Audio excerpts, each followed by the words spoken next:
Amruthaveni lice kit presents daily news പ്രഭാത വാർത്തകൾ powered by Pulimoottil silks KSFE in association with Joy Alukkas.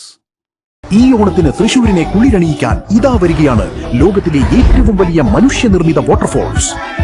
DJ അമ്യൂസ്മെന്റ്സ് ഒരുക്കുന്ന ഈ ദൃശ്യവിരുന്നിൽ ആവേശമണപൊട്ടുന്ന കിടിലൻ റൈഡുകളും ഷോപ്പിംഗിനായി ആകർഷകമായ സ്റ്റാളുകളും നാവിലൂറും വിഭവങ്ങളുമായി വിശാലമായ ഫുഡ് കോർട്ടും നിങ്ങൾക്കായി ഒരുക്കുന്നു. തവണത്തെ ഓണം നമുക്കൊരുമിച്ച് DJ അമ്യൂസ്മെന്റ്സിനൊപ്പം ആഘോഷമാക്കാം. നമസ്കാരം, ഞാൻ ഡേസി ബിജു. ഡെയിലി ന്യൂസിന്റെ പ്രഭാത വാർത്തകളിലേക്ക് സ്വാഗതം. ഇന്ന് ഓഗസ്റ്റ് 18 ചൊവ്വാഴ്ച. സ്വാതന്ത്ര്യ ദിനത്തോടനുബന്ധിച്ച് രാജ്യത്ത് അട്ടിമറി നടത്താൻ പദ്ധതിയിട്ട പാകിസ്ഥാനി ഭീകര ശൃംഖലയിലെ 200-ലേറെ ഭീകരരെ ഇന്ത്യൻ സുരക്ഷാ സേന പിടികൂടി. കേരളത്തിൽ നിന്ന് 2 പേരെ പിടികൂടിയിട്ടുണ്ട്. പാക് ചാര സംഘടനയായ ISIയുടെ പിന്തുണയോടെ പ്രവർത്തിക്കുന്ന ഷഹസാദ് ഭട്ടി നെറ്റ്വർക്കിന്റെ പ്രവർത്തകരെയാണ് 14 സംസ്ഥാനങ്ങളിൽ നിന്നായി പിടികൂടിയതെന്ന് കേന്ദ്ര ആഭ്യന്തരമന്ത്രി അമിത്ഷാ വെളിപ്പെടുത്തി. ഉത്തർപ്രദേശിൽ നിന്ന് 62 പേരാണ് പിടിയിലായത്. സ്മൃതി ഇറാനി BJP ദേശീയ ജനറൽ സെക്രട്ടറി. കേരളത്തിൽ നിന്നുള്ള K സുരേന്ദ്രൻ BJP ദേശീയ സെക്രട്ടറിയാകും. അനിൽ ആന്റണി ദേശീയ സെക്രട്ടറിയായി തുടരും. BL സന്തോഷ് സംഘടനാ ചുമതലയുള്ള ജനറൽ സെക്രട്ടറി. രാം മാധവ്, താരിഖ് മൻസൂർ എന്നിവർ ഉപാധ്യക്ഷന്മാരാണ്. വൈസ് പ്രസിഡന്റ് സ്ഥാനത്തുനിന്ന് AP അബ്ദുള്ളക്കുട്ടിയെ മാറ്റി. ഹേമന്ത് ജോഷിയാണ് യുവമോർച്ച അധ്യക്ഷൻ. കാട്ടാനകൾ നാട്ടിലിറങ്ങി കൃഷി നശിപ്പിക്കുന്നതിന്റെ പേരിൽ ആനകളുടെ സഞ്ചാരം തടയാനാകില്ലെന്ന് സുപ്രീംകോടതി. എല്ലാ സംസ്ഥാനങ്ങളിലെയും ആനത്താരകൾ കേന്ദ്ര പരിസ്ഥിതി മന്ത്രാലയം പരിശോധിച്ച് റിപ്പോർട്ട് നൽകണമെന്ന് കോടതി നിർദ്ദേശം നൽകി. ആനകളെ തുരത്താൻ വെടിവയ്പ് ഉൾപ്പെടെയുള്ള ബലപ്രയോഗം ഒഴിവാക്കണമെന്നും കോടതി. വിഴിഞ്ഞം തുറമുഖത്ത് ആഗോള വ്യാപാരത്തിന്റെ കവാടം ഇന്ന് തുറക്കും. അമേരിക്കയിലേക്കും യൂറോപ്പിലേക്കുമടക്കം 107 രാജ്യങ്ങളിലേക്ക് സർവീസുള്ള വിഴിഞ്ഞം രാജ്യാന്തര തുറമുഖത്തെ എക്സിം പ്രവർത്തനങ്ങളുടെ ഉദ്ഘാടനം ഇന്ന് രാവിലെ 10:45 മുഖ്യമന്ത്രി VD സതീശൻ നിർവഹിക്കും. കേന്ദ്രമന്ത്രി സർബാനന്ദ സോനോവാൾ പങ്കെടുക്കും. വിദ്യാർത്ഥികൾ കുറഞ്ഞതിനാൽ സംസ്ഥാനത്ത് ഈ വർഷം 850 ഗവൺമെന്റ് സ്കൂളുകളിലെ LP UP തസ്തികകൾ നഷ്ടപ്പെടുമെന്ന് പൊതുവിദ്യാഭ്യാസ വകുപ്പ് ഡയറക്ടറുടെ റിപ്പോർട്ട്. ഹൈസ്കൂളുകളിലെ കണക്കെടുപ്പ് ആരംഭിച്ചിട്ടുണ്ട്. സംസ്ഥാനത്തിന്റെ പേര് ഔദ്യോഗികമായി കേരളം എന്ന് മാറ്റുന്നതിനുള്ള ബില്ലിന് രാഷ്ട്രപതി ദ്രൌപദി മുർമു അംഗീകാരം നൽകി. പാർലമെന്റിന്റെ ഇരുസഭകളും നേരത്തെ ബിൽ പാസാക്കിയിരുന്നു. രാഷ്ട്രപതിയുടെ അനുമതി ലഭിച്ചതോടെ ഇനി മുതൽ എല്ലാ ഔദ്യോഗിക രേഖകളിലും സംസ്ഥാനത്തിന്റെ പേര് കേരളം എന്നാകും രേഖപ്പെടുത്തുക. ശബരിമലയിലെ മിൽമ നെയ് വിതരണ ക്രമക്കേടിൽ പഴുതടച്ച അന്വേഷണം വേണമെന്ന് ഹൈക്കോടതി SP MJ സോജന് നിർദ്ദേശം നൽകി. കേസിൽ മിൽമ തിരുവനന്തപുരം, പത്തനംതിട്ട മേഖലകളിലെ ഓഫീസിൽ നിന്ന് രേഖകൾ കസ്റ്റഡിയിലെടുത്തെന്നും സാക്ഷികളെ ചോദ്യം ചെയ്തെന്നും SP MJ സോജൻ കോടതിയെ അറിയിച്ചു. നിതിൻ രാജിന്റെ മരണത്തിൽ ഡോക്ടർ റാമിന്റെ അറസ്റ്റിൽ വീഴ്ച വരുത്തിയതിന് അന്വേഷണ ഉദ്യോഗസ്ഥൻ DYSP സുധീർ കല്ലിനെ സസ്പെൻഡ് ചെയ്യാത്തത് എന്തുകൊണ്ടാണെന്ന് ഹൈക്കോടതി. ഇത് ആഭ്യന്തര വകുപ്പിന്റെ പരാജയമാണ്. സവർക്കറിനെക്കുറിച്ച് ചോദ്യം തയ്യാറാക്കിയ അധ്യാപകനെ സസ്പെൻഡ് ചെയ്തു. തിരുവനന്തപുരം കോർപ്പറേഷനിൽ കത്ത് നൽകിയ ഉദ്യോഗസ്ഥയെ സസ്പെൻഡ് ചെയ്തു. വിജിലൻസിൽ പരാതി നൽകെ ADGPയെ DGP ആക്കിയെന്നും കോടതി സർക്കാർ നയത്തെ വിമർശിച്ചു. കാലടി സർവകലാശാലയിൽ വൈസ് ചാൻസലർ സിസ തോമസിനെതിരായ പ്രതിഷേധത്തിൽ അറസ്റ്റിലായ 4 SFI പ്രവർത്തകരെ കോടതി റിമാൻഡ് ചെയ്തു. സ്ത്രീത്വത്തെ അപമാനിച്ചു, കലാപമുണ്ടാക്കി തുടങ്ങിയ ഗുരുതര വകുപ്പുകൾ ചുമത്തിയിട്ടുണ്ട്. ശക്തമായ സമരം തുടരുമെന്ന് SFI. മെസ്സിയുടെ പേരിൽ തട്ടിപ്പ് നടത്തിയ സംഭവത്തിൽ GST commissioner Srivatsa, joint commissioner Sajith, deputy commissioner Sajini എന്നിവർക്ക് ചാർജ് മെമ്മോ അയച്ചു. കാഞ്ഞങ്ങാട് ഓഫീസിലെ ഇന്റലിജൻസ് ഓഫീസർക്കുൾപ്പെടെ മെമ്മോ ലഭിച്ചു. GST ഈടാക്കുന്നതിൽ വീഴ്ച വരുത്തിയതിനാണ് നീക്കം. പ്രാഥമിക പരിശോധനയിൽ SIT GST വെട്ടിപ്പ് സ്ഥിരീകരിച്ചെന്നാണ് വിവരം. സർക്കാർ ആശുപത്രികളിലെ ഡോക്ടർമാരുടെ വിവരങ്ങൾ പൊതുജനങ്ങൾക്കറിയാൻ പ്രദർശിപ്പിക്കണമെന്ന് ആരോഗ്യമന്ത്രി K മുരളീധരൻ നിർദ്ദേശം നൽകി. ഡോക്ടർമാരുടെ പേരും OP ദിവസവും സമയവും കൃത്യമായി പ്രദർശിപ്പിക്കണമെന്നാണ് നിർദ്ദേശം.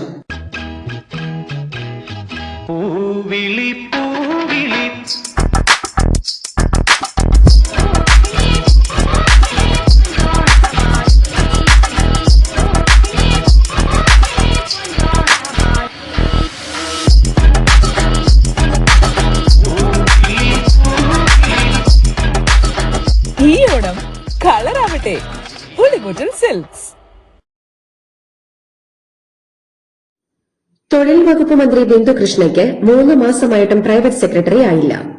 അണ്ടർ സെക്രട്ടറിയായ ശരത് ചന്ദ്രനെ പ്രൈവറ്റ് സെക്രട്ടറിയായി വേണമെന്നാണ് ബിന്ദുകൃഷ്ണ ആവശ്യപ്പെട്ടിരുന്നത്.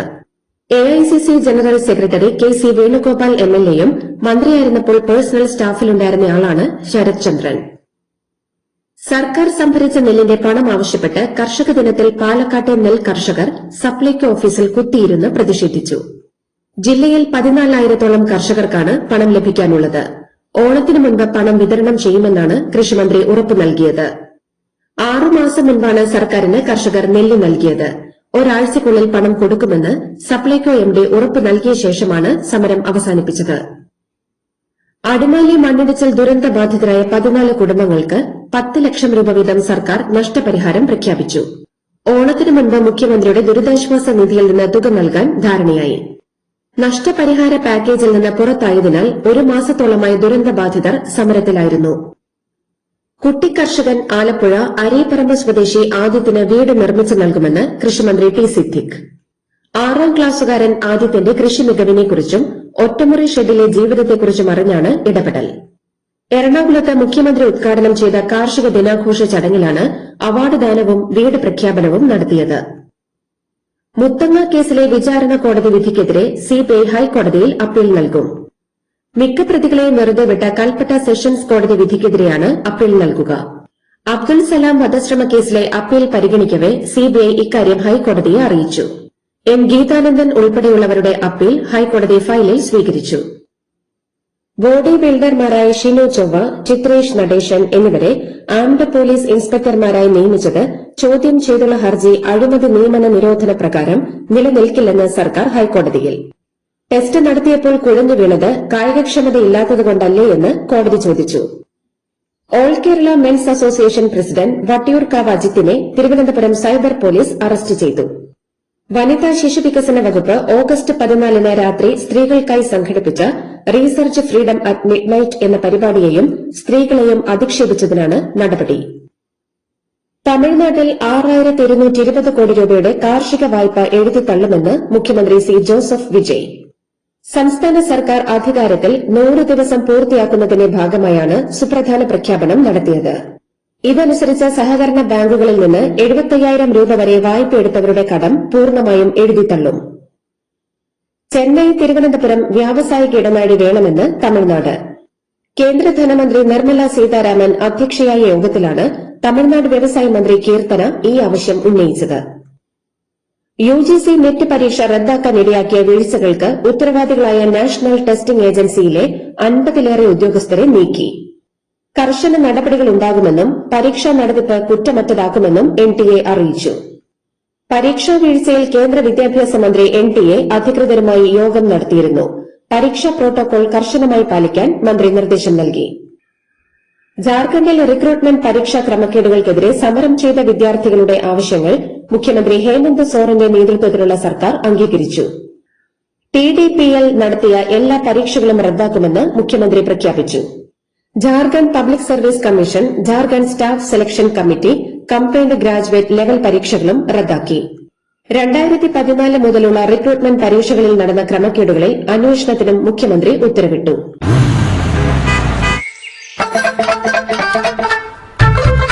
എല്ലാവർക്കും വന്നു ഡാൻഡ്രഫ്, എന്തു ചെയ്യും ചേട്ടാ? പേടിക്കണ്ട, ഇവിടുണ്ടല്ലോ ഡാൻഡ്രോഫിറ്റിൻ ഓയിൽ. ഉടനടി മാറും താരൻ, ഉപയോഗിക്കൂ വേഗം. അമൃത്വേനി ഡാൻഡ്രോക്വെറ്റ്, ദി അൾട്ടിമേറ്റ് ഡാൻഡ്രഫ് സൊല്യൂഷൻ. ദേശീയ പാതയോരത്തെ നിർമ്മാണങ്ങൾക്ക് ദൂരപരിധി നിയന്ത്രണം ഏർപ്പെടുത്തിയ ഉത്തരവ് നടപ്പാക്കിയോയെന്ന് സുപ്രീംകോടതി സെപ്റ്റംബർ 1-ന് പരിശോധിക്കും. കോടതിയുടെ നിർദ്ദേശങ്ങൾ നടപ്പാക്കിയതിന്റെ റിപ്പോർട്ട് ഫയൽ ചെയ്യാൻ കേരളം ഉൾപ്പെടെയുള്ള സംസ്ഥാനങ്ങളോട് സുപ്രീംകോടതി ആവശ്യപ്പെട്ടു. ഭൂവുടമകളുടെ അവകാശം സംരക്ഷിക്കണമെന്നാവശ്യപ്പെട്ട് ചാവക്കാട് സ്വദേശിനി ഫൌസിയ എടക്കാട് കേസിൽ കക്ഷി ചേരാൻ അപേക്ഷ നൽകിയിട്ടുണ്ട്. അമിത വിമാന ടിക്കറ്റ് നിരക്കിൽ വിമാന കമ്പനികൾക്ക് സുപ്രീംകോടതിയുടെ രൂക്ഷ വിമർശനം. നിയമങ്ങൾ പാലിച്ചില്ലെങ്കിൽ സർവീസുകൾ നിർത്തിവയ്പ്പിക്കുമെന്ന് സുപ്രീംകോടതി മുന്നറിയിപ്പ് നൽകി. വിമാന നിരക്ക് നിയന്ത്രണത്തിനുള്ള മാർഗരേഖകൾ തയ്യാറാക്കി വരികയാണെന്ന് കേന്ദ്ര സർക്കാർ കോടതിയെ അറിയിച്ചു. നീറ്റ് പരീക്ഷാ ക്രമക്കേടുകൾക്കെതിരെ നടന്ന വിദ്യാർത്ഥി പ്രതിഷേധത്തിന് നേരെ പോലീസ് AK-47 തോക്ക് പ്രയോഗിച്ചതിന് സുപ്രീംകോടതിയിൽ വിശദീകരണവുമായി ബീഹാർ സർക്കാർ. AK-47 ഉപയോഗിച്ച് ആകാശത്തേക്കാണ് വെടിയുതിർത്തത്. വെടിവയ്പിൽ ആർക്കും പരിക്കേറ്റിട്ടില്ലെന്നും വെടിവെച്ച പോലീസ് ഉദ്യോഗസ്ഥനെ സസ്പെൻഡ് ചെയ്തെന്നും കോടതിയെ അറിയിച്ചു. അക്രമങ്ങളിൽ 157 പോലീസുകാർക്കും 7 സർക്കാർ ജീവനക്കാർക്കും പരിക്കേറ്റു. 69 കേസുകളുണ്ട്. അറസ്റ്റ് ചെയ്ത 500 പേരിൽ 222 വിദ്യാർത്ഥികളെ ജാമ്യത്തിൽ വിട്ടെന്നും ബീഹാർ സർക്കാർ സുപ്രീംകോടതിയിൽ വ്യക്തമാക്കി.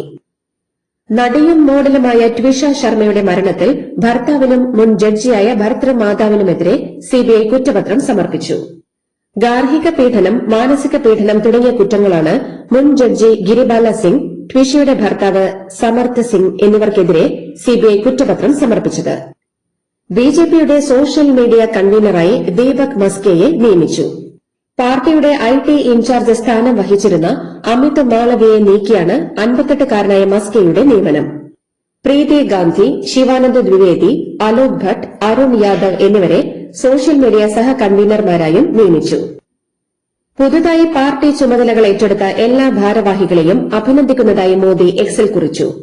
സംഘടനാ മികവും അനുഭവ പരിചയവും ഊർജ്ജസ്വലതയും ജനകീയ അടിത്തറയുമുള്ള മികച്ചൊരു നിരയാണ് പുതിയതായി നിലവിൽ വന്നിരിക്കുന്നതെന്ന് പ്രധാനമന്ത്രി തന്റെ സന്ദേശത്തിൽ ചൂണ്ടിക്കാട്ടി. ഇറാനുമായി രഹസ്യ ചർച്ചകൾ നടത്തുന്നുണ്ടെന്ന് US പ്രസിഡന്റ് ഡൊണാൾഡ് ട്രംപിന്റെ അവകാശവാദം യുദ്ധത്തോൽവിയിൽ നിന്നുള്ള മനോവിഭ്രാന്തിയാണെന്ന് ഇറാന്റെ സൈന്യമായ ഇസ്ലാമിക് റവല്യൂഷണറി ഗാർഡ് കോർപ്സ്. ഒരു ചർച്ചയും നടക്കുന്നില്ലെന്ന് സൈനിക വക്താവ് ഹുസൈൻ മൊഹേബി പറഞ്ഞതായി ഇറാനിലെ തസ്നിം വാർത്താ ഏജൻസി റിപ്പോർട്ട് ചെയ്തു. ഡ്യൂറന്റ് കപ്പിലെ ആവേശകരമായ ക്വാർട്ടർ പോരാട്ടത്തിൽ ജംഷഡ്പൂർ FCയെ പെനാൽറ്റി ഷൂട്ടൌട്ടിൽ 8-നെതിരെ 9 ഗോളുകൾക്ക് കീഴടക്കി മോഹൻ ബഗാൻ സൂപ്പർ ജയന്റ്സ് സെമിയിലെത്തി.